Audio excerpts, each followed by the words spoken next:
માં અન્નપૂર્ણા એટલે કે સૃષ્ટિનું સંચાલન જેના વગર શક્ય નથી એવા આદ્યશક્તિનું એક સ્વરૂપ. અન્નપૂર્ણા એટલે કે અન્નના અધિષ્ઠાત્રી દેવી, અન્નની પૂર્તિ કરનાર દેવી. જો અન્ન નથી તો ઉર્જા નથી, અને જો ઉર્જા નથી તો જીવન જ શક્ય નથી. અને આવા જ માતા અન્નપૂર્ણાને પ્રસન્ન કરવાનો સર્વોત્તમ અવસર એટલે અન્નપૂર્ણા વ્રત.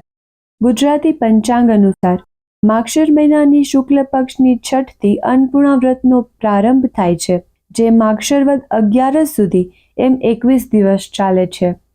આ વ્રત ભક્તોને માં અન્નપૂર્ણાના અખૂટ આશીર્વાદની પ્રાપ્તિ કરાવે છે અને ઘરમાં ધન ધાન્ય સૌભાગ્યના ભંડાર સદૈવ ભરેલા રાખે છે. ગાથા ચેનલ પર આજના વિડીયોમાં આપણે અન્નપૂર્ણા વ્રતનું વિધિ વિધાન, ઉત્થાપન, ઉજવણું તથા છેલ્લે અન્નપૂર્ણામાની આરાધના માટે આ વ્રત દરમિયાન અચૂકથી થતા મંત્ર જાપ, સ્તોત્ર તથા કથા વિશે જાણીશું. જો વિડીયો પસંદ આવે તો ચેનલને સબસ્ક્રાઇબ કરી વિડીયોને લાઇક અવશ્યથી કરજો. વ્રત વિધિ. અન્નપૂર્ણા વ્રત ભક્તો ઉપવાસ કે એકટાણું કરીને રાખે છે.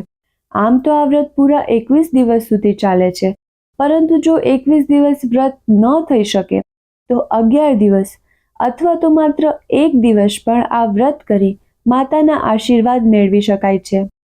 વ્રત ધારકોએ વ્રતના દિવસે સવારે વહેલા ઉઠી નિત્યકર્મથી પરવારી એક બાજોટ પર માં અન્નપૂર્ણાની સ્થાપના માટે બાજોટ પર લાલ કપડું પાથરી ઘઉંની ઢગલી પર અન્નપૂર્ણામાની છબી રાખવી.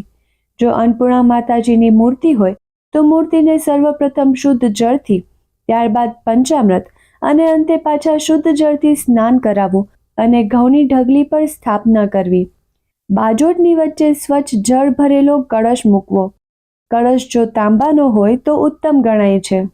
તેમાં આસોપાલવના ડીટડા કાપ્યા વગરના અખંડ 5 પાન મૂકવા અને તેની ઉપર ઊભું શ્રીફળ મૂકવું.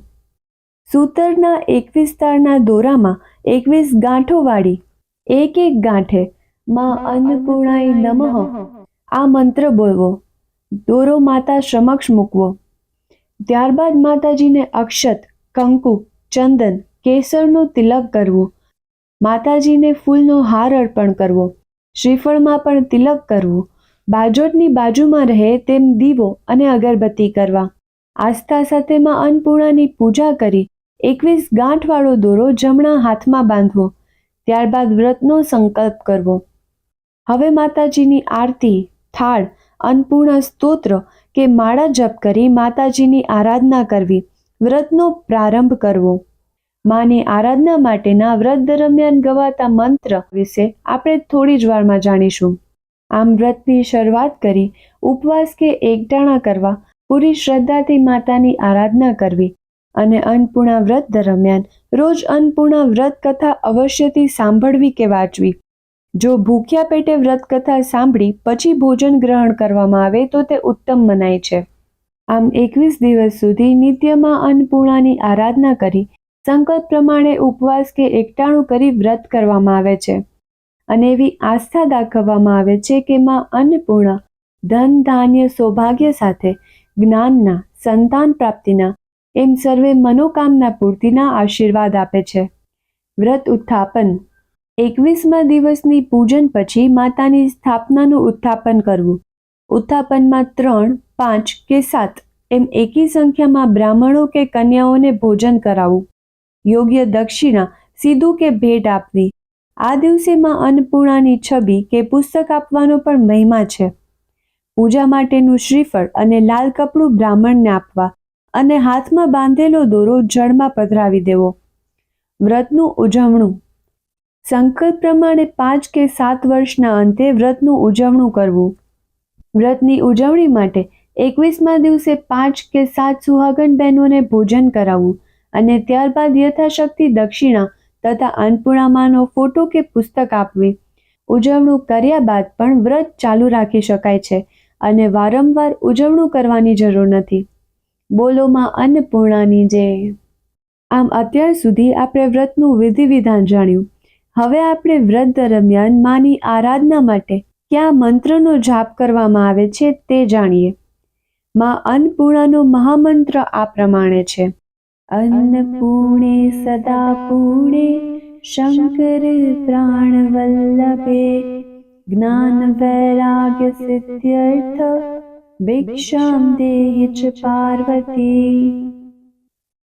તથા અન્નપૂર્ણાની આરાધના માટે ઓમ અન્નપૂર્ણાય નમઃ આ મંત્રનો પણ 108 વાર જપ કરી શકાય છે।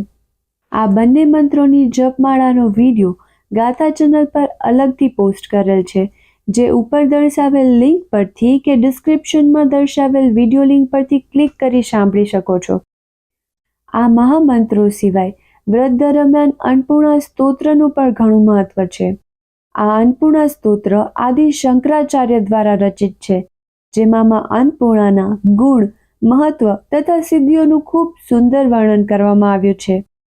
તથા અન્નપૂર્ણા વ્રત દરમિયાન અન્નપૂર્ણા વ્રત કથા અચૂકથી સાંભળવામાં આવે છે। કહેવાય છે કે આ વ્રત કથા દરેક વ્રતીએ વ્રતના 21 દિવસ સુધી નિત્ય રીતે અચૂકથી સાંભળવી જ જોઈએ।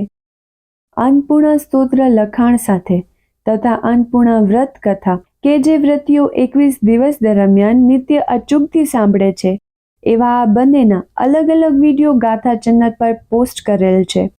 મંત્ર જપમાળાની જેમ જ અન્નપૂર્ણા સ્તોત્ર અને અન્નપૂર્ણા વ્રત કથા આપ સર્વે ડિસ્ક્રિપ્શન પરની વિડીયો લિંક પરથી અથવા તો સ્ક્રીન પર દેખાતા વિડીયોની લિંક પર ક્લિક કરી સાંભળી શકો છો।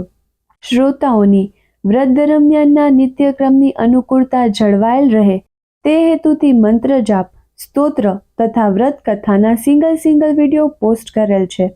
આપ સર્વને વિનંતી છે કે એ વિડીયો જોઈ વિડીયો કેવો લાગ્યો તે કમેન્ટ અવશ્યથી કરજો। અંતમાં માં અન્નપૂર્ણા તેના સર્વે ભક્તોની આદિવ્યાધિ ઉપાધિ ટાળે અને સર્વે પ્રાર્થના સાંભળે તેવી યાચના સાથે આજના વિડીયોને વિરામ આપું છું। પાછા જલ્દીથી મળીશું। હરિઓમ તત્સત।